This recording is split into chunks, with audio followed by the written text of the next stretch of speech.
Good afternoon, I'm Wendy Petrie and this is your midday news fix for Tuesday the 5th of May. BNZ is warning of more uncertainty due to the war in Iran. The bank has posted a 38% drop in half-year profit or a 6% drop, excluding a one-off software write-down. Westpac's profit is up 4%, but well down on the previous 6 months. Generate investment specialist Greg Smith says BNZ is concerned the war will cast a long shadow. Clearly cautious. They're saying rising fuel costs are starting to squeeze businesses a bit, especially smaller operators, and they reckon credit growth is going to slow for the next few years. Labour's backing the deal New Zealand signed with Singapore yesterday to ensure trade flows in the time of crisis, securing fuel for New Zealand and food for Singapore. Both countries agreed to not restrict exports. Chris Hipkins says it's a good deal, and discussions started under the last government. There's a lot of mutual interests here that can be met for both New Zealand and Singapore, so it's good to see the government bringing those to fruition.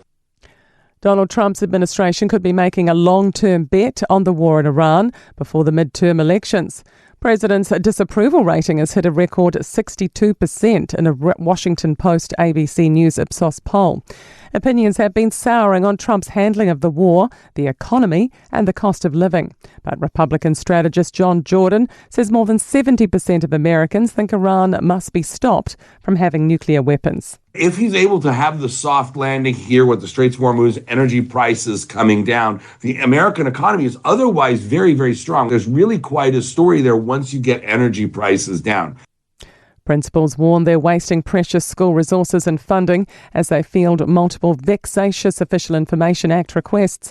An Auckland University law student's mass request sent to 2,500 schools sparked action from the Secondary Principals Association. Jordan Dunn has more. The association is now seeking legal advice in a bid to exempt state schools from the OIA regime. Auckland Grammar Headmaster Tim O'Connor says some of them are valid requests from parents or legal advisors, but he says some are from vexatious individuals who use the system to push prejudiced positions and post responses online. Most New Zealanders may not support live animal exports, with 60% of 2,000 people surveyed by SPCA not wanting the 2023 ban reversed. The government's backtracked this year on plans to reinstate the sector.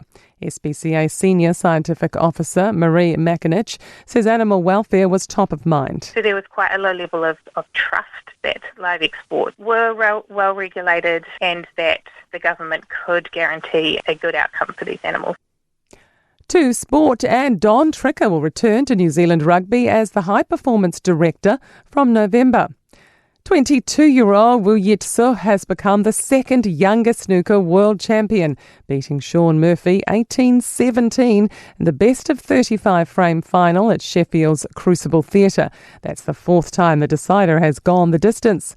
And Manchester City have relinquished their grip on the Premier League football title race after a 3-3 away draw with Everton. If Arsenal win their last 3 matches, they will take the crown.